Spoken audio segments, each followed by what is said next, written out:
നമസ്കാരം, കൊട്ടാരക്കര മീഡിയയിലേക്ക് സ്വാഗതം. ലോക്സഭാ തെരഞ്ഞെടുപ്പ് പ്രചാരണം കേരളത്തിൽ പൊടിപൊടിക്കുന്നതിനിടെ തെക്കൻ കേരളത്തിൽ പതിവില്ലാത്ത വിധം മുസ്ലിം ലീഗ് നേതാക്കളെ തെരഞ്ഞെടുപ്പ് വേദികളിൽ കോൺഗ്രസ് അണിനിരത്തുന്നു. പൗരത്വ ഭേദഗതി നിയമം CPM സജീവ ചർച്ചയാക്കുന്ന സാഹചര്യത്തിൽ മുസ്ലിം ലീഗിന്റെ സാന്നിധ്യത്തിലൂടെ ന്യൂനപക്ഷ വോട്ടുകളെ ചേർത്തു പിടിക്കാനാണ് കോൺഗ്രസ് നീക്കം. മലബാറിൽ പതിവാണ് പച്ചക്കൊടിയെങ്കിലും കേരളത്തിൽ UDF സ്ഥാനാർത്ഥികളുടെ പ്രചാരണത്തിൽ ലീഗ് പതാകകൾ ഉയരുന്നത് പതിവില്ലാത്തതാണ്. മലബാറിൽ ഇതൊക്കെ പതിവാണ്.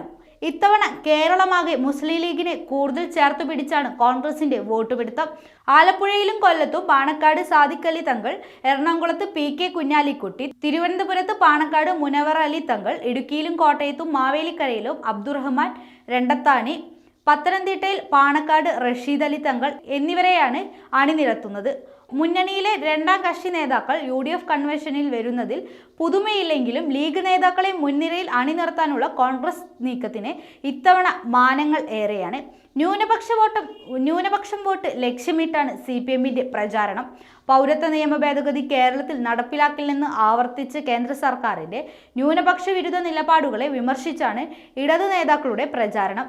മുസ്ലിം ലീഗിനെ അടക്കം പരസ്യമായി ക്ഷണിച്ച് ന്യൂനപക്ഷങ്ങളെ ഒപ്പം ചേർത്ത് 2019 തിരിച്ചടി മറികടക്കാൻ പഠിച്ച പണി 18 പയറ്റുന്നു. CA ഗണിയിൽ ന്യൂനപക്ഷങ്ങൾ വീഴാതിരിക്കാനാണ് കോൺഗ്രസ് ലീഗിനെ കൂട്ടുചേർത്ത് നിർത്തൽ. ന്യൂനപക്ഷ വോട്ടും പിന്നെ രാഹുലും ചേരുമ്പോൾ 2020 ലക്ഷ്യം ഉറപ്പാണെന്നാണ് കോൺഗ്രസ് കണക്കുകൂട്ടൽ.